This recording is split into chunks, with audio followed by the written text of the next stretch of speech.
In today's episode, I'd like to reflect a bit on the senseless and tragic shooting in South Minneapolis this week. Stay tuned.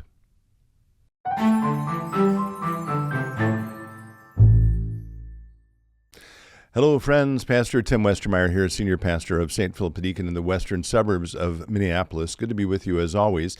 This week, we were going to do part 2 of a 2-part series that I started last week about a special about Billy Joel, but I'm actually taping this on the 28th of August, which, as you no doubt know, is the day after news of an awful, terrible, tragic shooting in South Minneapolis came out at Annunciation Catholic Church and School.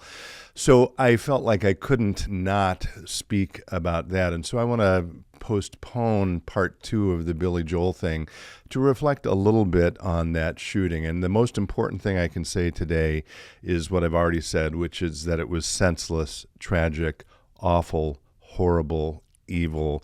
I could go on, and all of our hearts, not only in Minneapolis and the suburbs, but in the whole country. And indeed, I know news of this is spread around the world. Our hearts break with all of those who were affected by the shooting. And I could just end it there and invite you to keep all of those people in your prayers, but that actually is part of what I want to reflect on. I was actually driving back to the cities after a couple days away with my wife when I was listening to the news coverage of this, and a local politician said something along the lines of, "We don't need your thoughts and prayers." And I'm not trying to pick a fight here. I'm not. This is a horrible situation, and I realize people are getting up and trying to say helpful things, and clearly, like the rest of us, this individual was angry and upset. I think, though, that comment about "we don't need your prayers" betrayed sort of a misunderstanding of what prayer is about. I think the assumption, I'm not trying to pick a fight here. I think based on the context, so the assumption is when we say, well, I'll pray for you, we sort of say, I'll pray for you, or pray for the situation, or pray for whatever, and then we wash our hands of it and are sort of go about our life. I just want to reinforce that historically Christians have understood that we pray not because it changes God, but ultimately because it changes us, which means that when we pray about whatever we're praying about, for ourselves or for others, we are trying to align our own lives more closely with what we pray in the Lord's Prayer, namely that God's kingdom can be realized here on earth. And that may move us beyond prayer to other kinds of action or activity in the world that try to make this world more like God's kingdom, which an event like yesterday certainly reminds us that we are not there yet. We sent out an email to the St. Philip Deacon congregation, the pastors did, speaking into the situation. And again, those are just words, right? And yet, even this morning, I received some thank yous from people who were grateful for those words. Among them, and thanks to everyone who reached out to me, one said, more than this, but I'll just read, "Thank you for these words of comfort during this very sad time." Another thanked me for this podcast and mentioned that she's becoming a fan of G.K. Chesterton as a result, which I'm actually going to quote from in a minute. And then she says this, which I think is quite wise. She says, "As we all make our way through life, there are horrors like the Minneapolis shooting in God's house. Prayers," again, she says, "for all who are touched by this." So when we pray, I've already said this, part of what happens is we align, or what we hope happens is we align our own understanding, our sense of who we are, of our purpose in life, with God's sense of who we are a little more closely. And that means understanding, hopefully, through our prayer life, things like grace and hope. And when our prayer moves us to action, I actually spoke about this in my sermon last week a little bit, not aware that this was going to come up, of course, but if you listen to that, maybe we'll link to it.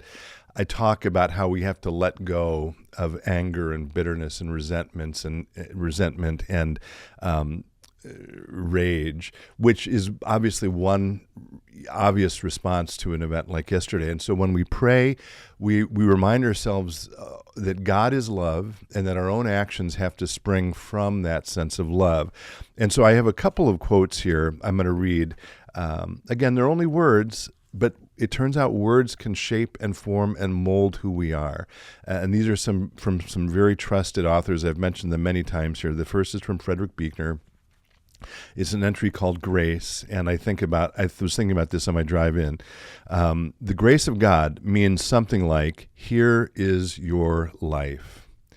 Here is the world. And then this line, beautiful and terrible things will happen. Christians have always been realistic about that.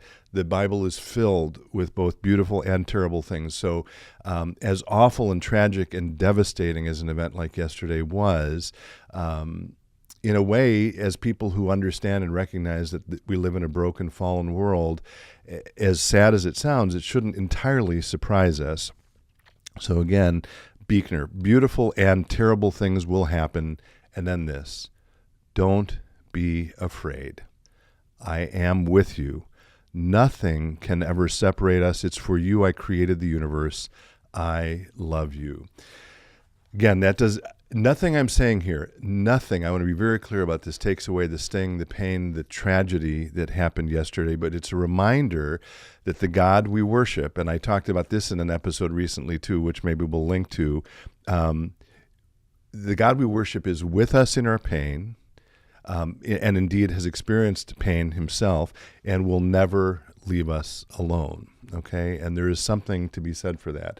So that's that entry about grace by Frederick Buechner. And then the other thing I thought of was, as it happens, by G.K. Chesterton, noted by this person who responded to me in this email. And this is from his book Heretics, which was a prelude to his more famous book called Orthodoxy. And this is, it's chapter 12, and here he's talking, among other things, he's talking about the Christian virtues, one of which is hope. And he says a few things that, again, I think are helpful for us to reflect on at a moment like this, to remind us again of the kind of people that God is shaping us to be, the kind of virtues that God is inviting us to live into. And so here he says, I'm going to skip a few things, but just lift up a few sentences about hope. The most central one is maybe the first one I'm going to read, which is hope means hoping when things are hopeless, or it is no virtue at all. And I'm going to read some more of this, but I guess I would remind us all that in a fallen and broken world, if we give up on the hope, and specifically as Christians, the hope of the resurrection, then in a way you could say evil wins. And so in the midst of tragedy and difficulty and pain, as Christians, we are invited to be reminded that we are a people whose hope is in the triumph of life over death, okay, and the hope of the resurrection. So again, Chesterton, hope means hoping when things are hopeless or it is no virtue at all. Hope is the power of being cheerful in circumstances which we know to be desperate. And then he says, it is true there is a state of hope which belongs to bright prospects and the morning, but that is not the virtue of hope. The virtue of hope exists only in earthquake and eclipse. In other words, only in difficulty, only in pain, only in darkness. For practical purposes, it is at the hopeless moment that we require the hopeful person. And the world needs some hopeful people, friends. And the virtue either does not exist at all or begins to exist at that moment. Again, it begins to exist at the hopeless moment. That's when hope begins. Exactly at the instant when hope ceases to be reasonable, it begins to be useful. Again, only words, and yet those words remind us of who we are called to be as Christians, as people of hope. And I do pray, and here I'll quote from the email we sent yesterday, we do hold in prayer all those who mourn, all who are injured, and all those whose lives are forever changed. In the face of such pain, we cling to the promise of the crucified and risen Christ, who meets us in our deepest suffering and assures us that death will not have the final word. And as we pray that Christ's light might shine in this darkness, bringing comfort to the brokenhearted and strength to us all, as we labor for a world where every child is safe and cherished. As always, thanks for being with me today, and until next time, God bless and be well.